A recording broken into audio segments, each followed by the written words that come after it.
Bien, muy buenas tardes, buenas noches a todos, muy bienvenidos, hermanos y hermanas de luz. Feliz martes, bendiciones para todos. Vamos a comenzar la clase de budismo. Ahora veremos los votos Bodhisattva. Ahora ya empezaremos el camino del Bodhisattva. Fijaros, aquí tenemos los tres niveles de votos. Hemos visto el primero, que son los votos del Hinayana, son los votos Pratimoksha. Y ahora veremos los votos del Mahayana, que es el voto del Bodhisattva.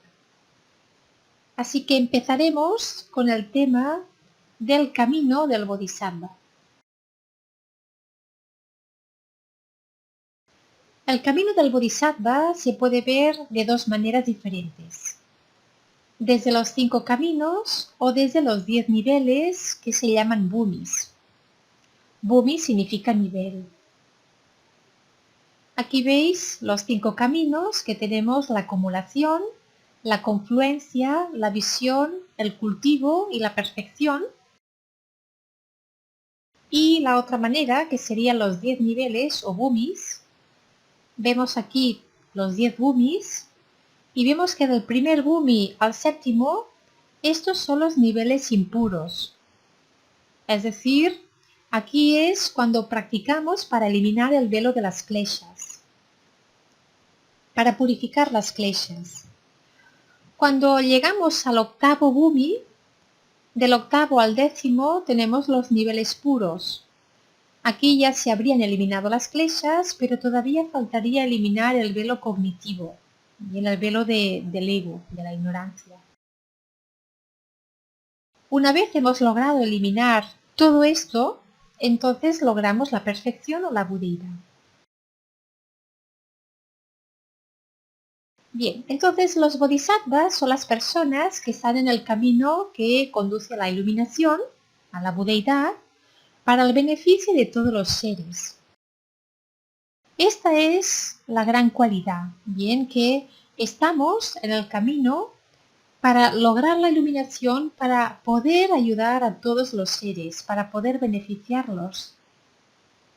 Y esto es la compasión, esto es la mente bodhicitta, tener el deseo, la aspiración de lograr la iluminación para poder beneficiar a los demás.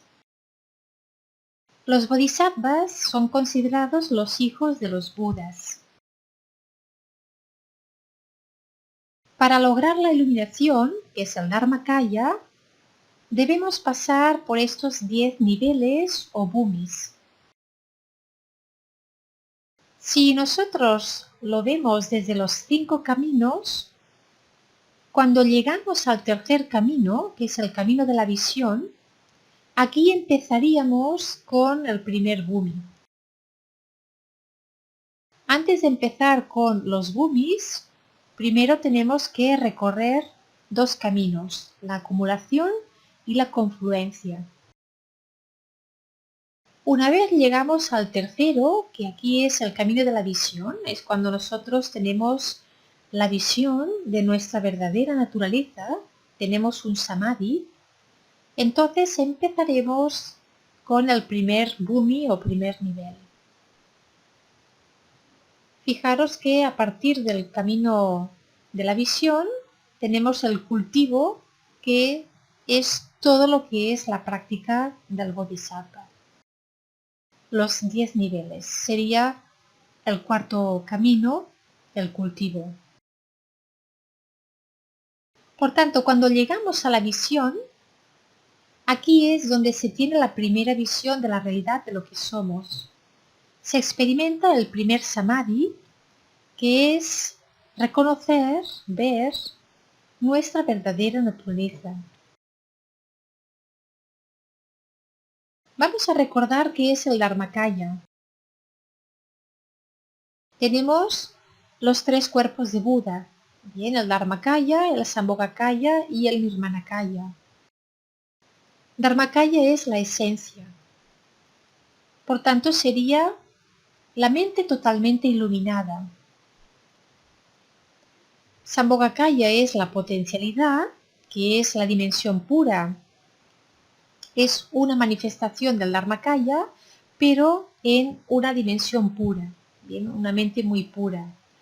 Ahí es donde están todos los Budas y los Bodhisattvas, que son las deidades. ¿Qué es lo que sucede en el Sambhogakaya? Ahí acceden todos aquellos seres que tienen una mente pura y que siguen la práctica espiritual del Dharma, y ahí pueden seguir practicando. Bien, pueden disfrutar de las enseñanzas del camino del Dharma. En el Sambhogakaya, en este estado, es un estado de conciencia. Todos son estados de conciencia, no son lugares. En este estado, aquí al no tener un cuerpo físico como el de tercera dimensión, entonces no perdemos tanto tiempo en cocinar, en comer, en dormir. Así que tenemos mucho más tiempo para poder practicar, para poder recibir enseñanzas del Dharma y poder practicar y practicar. Luego está el Nirmanakaya, que es la manifestación del Dharmakaya en un cuerpo humano. Bien, por tanto sería la forma física del Buda en nuestra dimensión. Los bodhisattvas consiguen liberarse del samsara a base de mucha práctica de meditación, diligencia, acumular mérito y sobre todo purificar la mente. Cuando un bodhisattva está practicando meditación y está en un estado muy profundo, en un estado absorto, y entonces se funde con la totalidad, ahí es cuando desaparece el mundo, desaparece el ego y se puede ver claramente la verdadera naturaleza de lo que somos, de nuestra mente. Esto es el samadhi.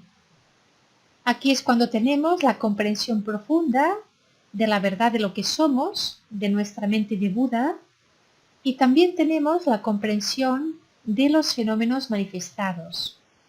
Bien, comprendemos cuál es la naturaleza de estos fenómenos y vemos que su naturaleza es vacía.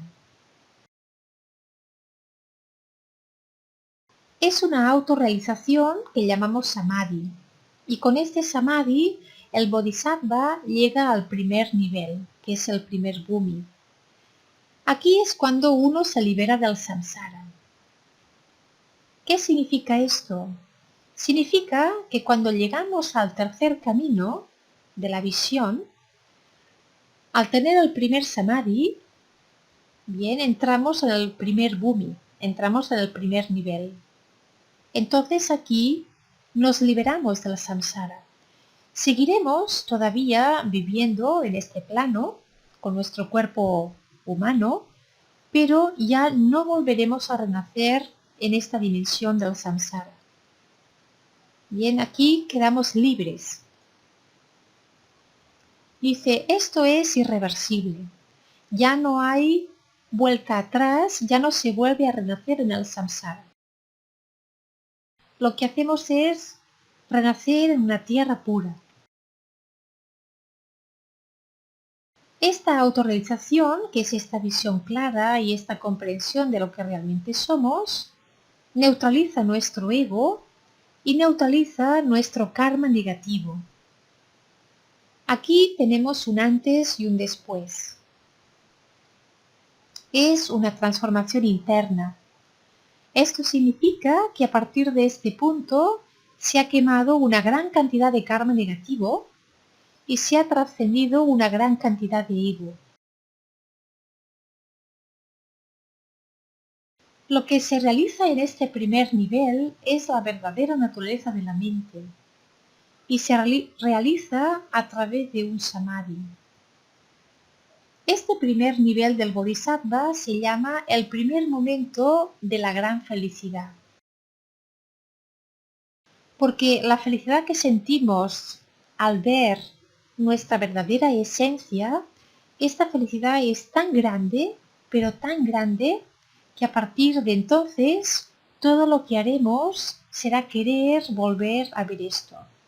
volver a sentir esta felicidad. Y como decíamos, una vez que hemos llegado a este nivel, nos liberamos del samsara y ya no volveremos a renacer aquí, a no ser que deseemos renacer voluntariamente como bodhisattva para ayudar a los demás seres. ¿Qué es lo que sucede una vez hemos llegado a este punto? A partir de aquí tenemos una mente mucho más consciente, mucho más clara, más despierta y también tenemos más sabiduría. Nos hemos liberado del karma negativo y de volver a renacer en el samsara. Pero aquí no se acaba todo. Este es tan solo el primer nivel, el primer bhumi, y todavía nos faltan 9 más para lograr la total y completa iluminación, para lograr ser un Buda. Después de realizar este primer nivel, a medida que vamos subiendo de niveles, la mente se va purificando cada vez más y cada vez más. En el segundo nivel, en el tercero, en el cuarto, en el quinto, etcétera, etcétera, hasta llegar al octavo. Bien, vamos purificando nuestra mente de todas estas flechas. En el octavo, el noveno y el décimo nivel se ha purificado la mente de todas las flechas. Para nosotros, los seres que están en el octavo, en el noveno y en el décimo nivel, es como si fuesen Budas. Pero ellos todavía les queda mucho para lograr ser Budas. Y más en el décimo no, porque claro, llegar al décimo ya sería llegar a la perfección, ¿no? Casi, casi. Pero los que están en el octavo y en el noveno todavía, ellos les falta mucho.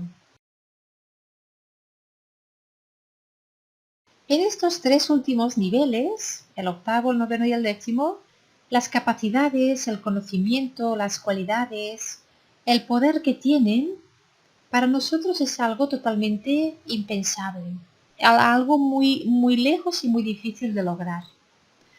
Pero sí podemos pensar en llegar al primer nivel. Bien, porque aquí ya ellos tienen unas realizaciones muy altas, pueden hacer emanaciones de sí mismos, un montón de cosas que ya iremos explicando poco a poco.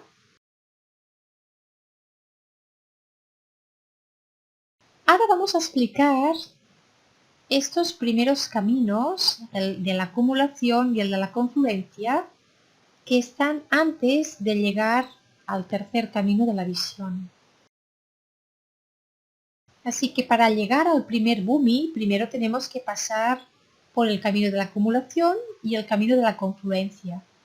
Y aquí hemos de acumular mucho mérito, hacer muchas acciones positivas, ir purificando nuestra mente lo máximo posible y tenemos que meditar mucho, mucho, mucho. Tenemos también que desarrollar la bodhicitta. La bodhicitta es la mente que desea la iluminación para el beneficio de todos los seres. Es esta gran compasión de la mente. Vamos a hablar un poquito de la bodhicitta. La palabra bodhicitta viene del sánscrito bodhi, que significa despertar, y chitta, que significa mente. Por lo tanto, bodhicitta significa la mente que despierta. La traducción de la palabra sánscrita bodhicitta es mente iluminada, o aspiración a la iluminación o mente del despertar. Si vamos a despertar la naturaleza de Buda, tenemos que desear despertar. Si no hay deseo de despertar, no podremos despertar. Los seres humanos estamos en el reino del deseo. Todo lo que logramos, lo logramos porque lo deseamos. Tenemos el deseo negativo y el deseo positivo. El deseo negativo es desear cosas mundanas, pero el deseo positivo es desear lograr la iluminación. Porque cuando tenemos el deseo, entonces estamos motivados. Y si estamos motivados, entonces practicaremos. Y si practicamos, entonces lograremos el resultado. Así que el deseo es muy importante, pero tiene que ser un deseo positivo. Bodhisattva, Bodhi significa despertar y Sattva significa el héroe, el ser. Por lo tanto, Bodhisattva significa el héroe que despierta. El Bodhisattva es la persona que desarrolla la bodhicitta, que es el deseo de despertar para ayudar a los demás seres. Es la aspiración de lograr la iluminación. La bodhicitta es esta mente que tiene el deseo de despertar. Y la bodhicitta empieza a surgir en nosotros cuando empezamos a estar hartos del samsara. Cuando vemos que el samsara es sufrimiento y anhelamos algo más. Nuestra naturaleza de Buda se empieza a despertar con darnos cuenta de que nuestra experiencia samsárica es dukkha, es insatisfacción, es sufrimiento. Entonces empezamos a renunciar al samsara y emprendemos la búsqueda o el camino que nos guía hacia la iluminación. Entonces la bodhicitta se empieza un día y luego la vamos desarrollando. El budismo dice que la bodhicitta es la joya que otorga todos los deseos. Todos buscamos la felicidad, todos queremos estar bien, no queremos sufrir, pero solo estamos bien en momentos determinados. En cambio queremos la felicidad permanente, la queremos eterna, todo el tiempo. Y es la bodhicitta la que nos va a dar esta felicidad permanente. A medida que vayamos despertando la bodhicitta, iremos encontrando gradualmente la felicidad. Cada vez iremos soltando más las cosas que nos hacen sufrir, es decir, todo aquello que oscurece nuestro verdadero ser, e iremos despertando en nosotros la sabiduría y encontrando la felicidad.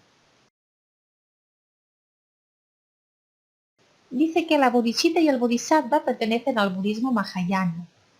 Mahayana significa el gran vehículo, es el vehículo que nos lleva de ser una persona corriente a ser un ser iluminado. Y es grande, bien, es el gran vehículo, porque no solamente es buscar la liberación personal, sino que también es buscar la liberación de todos los demás seres. Por eso se le llama el gran vehículo.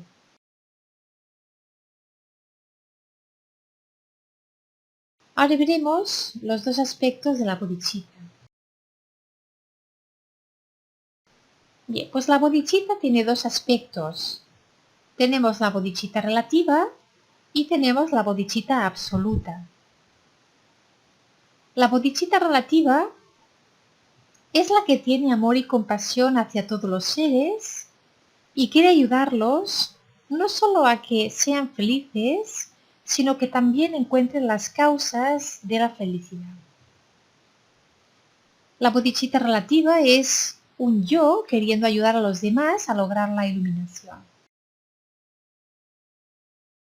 Bien, siempre que hablamos de lo relativo, hablamos del ego, hablamos de este personaje que está experimentando en la dualidad.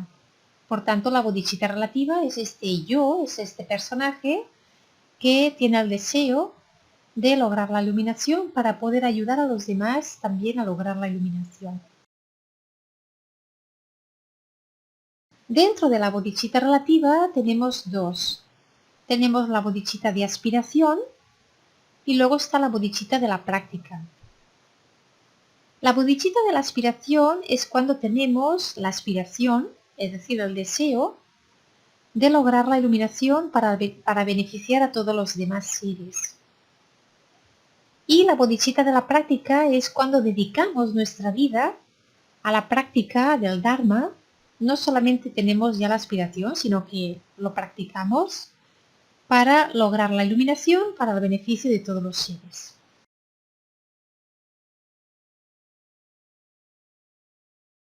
Luego tenemos la bodhicitta absoluta.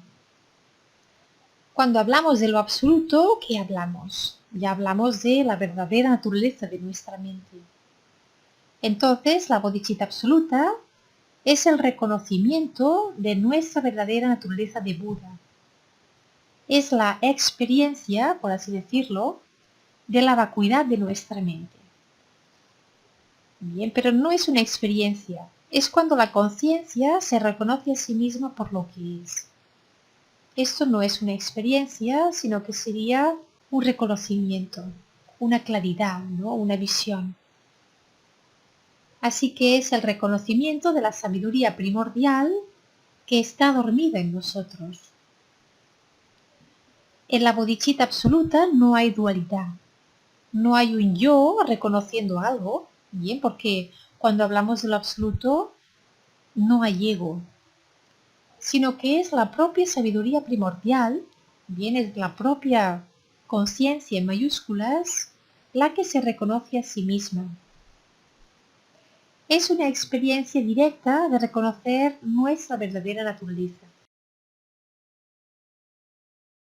Cuando hablamos de la conciencia, cuando hablamos de la verdadera naturaleza de nuestra mente, vemos que ella tiene la capacidad de ser consciente de sí misma. Esto es lo absoluto, bien, cuando es consciente de sí misma, porque está manteniendo la atención en sí misma.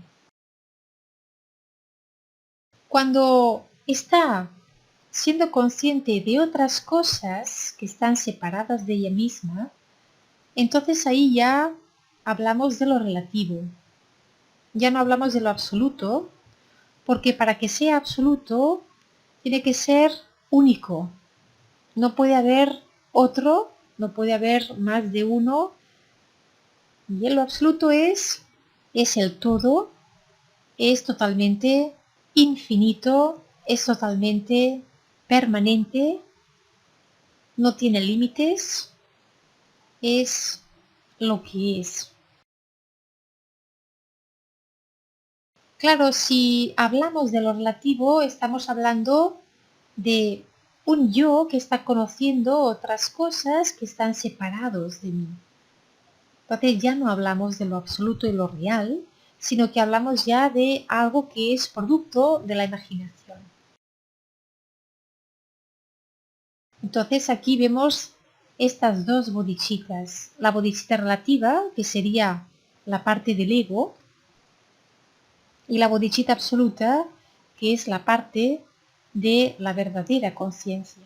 Bien, que en el budismo también le llama la sabiduría primordial. Es cuando esta verdadera conciencia se reconoce a sí misma. Por tanto, no hay dualidad aquí.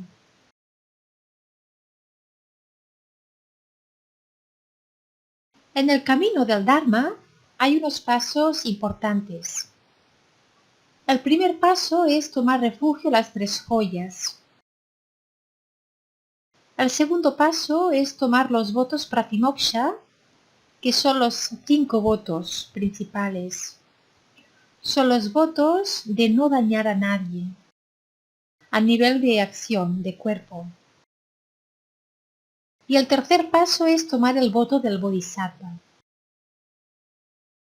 Primero tomamos refugio en las tres joyas, luego tomamos los votos pratimoksha y luego tomamos el voto del bodhisattva. El voto del bodhisattva hay que tomarlo con un maestro que sea él mismo un ejemplo de bodhisattva. Y el voto se toma en una ceremonia. Se puede tomar el voto de bodhisattva de aspiración o se puede tomar el voto de bodhisattva de acción, de práctica. Normalmente se toma primero el voto de aspiración y después, con el tiempo, se va transformando en el voto de acción o de práctica. ¿Por qué lo hacemos así? Porque tomar el voto del bodhisattva es un voto mental. Ya no es el voto del pratimoksha, que son acciones, sino que es a nivel mental. Claro, nuestra mente es mucho más difícil controlar los pensamientos. Controlarnos nuestras acciones es más fácil, ¿no? No mataré a nadie, pero a veces alguien nos hace enfadar mucho y quizás se nos pasa por la cabeza, ¡oh, que se muera esta persona!, ¿no? Y esto es algo mental. Por tanto, esto es mucho más fácil sería mucho más fácil de romper un voto de esta manera que no de matar a una persona con acción y romper el voto. Así que al principio podemos tomar el voto de Bodhisattva de aspiración y con el tiempo entonces ya será un voto de acción. Si no se tiene un maestro para poder tomar el voto, se puede tomar frente a un altar, invocando a los Budas y a los Bodhisattvas, poniendo ofrendas y algunas velitas. Hacemos 3 postraciones y tomamos el voto mentalmente, el voto del Bodhisattva. Y cuando tengamos la posibilidad de poder tomar el voto con un maestro, entonces se tomará con el maestro. Bien, por ejemplo, si nosotros queremos tomar el voto de aspiración, no tenemos a ningún maestro físico, entonces nosotros mismos podemos tomarlo. Nosotros nos construimos un altar, ponemos una figura de Buda o una foto de Buda o del Bodhisattva que vosotros queráis, del Buda que vosotros queráis, pero es importante, ¿no?, que vosotros lo toméis delante de algún Buda. Y hacemos algunas ofrendas. Podemos poner un poquito de velas, de incienso, algunas flores, las ofrendas que queráis, comida, a veces se pone fruta. Entonces ahí hacemos 3 postraciones y tomamos el voto mentalmente. Nosotros decimos, quiero tomar el voto de Bodhisattva de aspiración. Ya después, con el tiempo, ya llegará el maestro físico y podremos tomar el voto de acción, de práctica. Una vez que hemos tomado el voto de Bodhisattva, podemos empezar ya a practicar. Y bien, lo dejaremos aquí, hermanos y hermanas de luz. Gracias a todos por vuestro tiempo, por haber asistido. Así que os deseo una muy feliz semana, que descanséis, buena nuit, namaste y hasta el próximo día.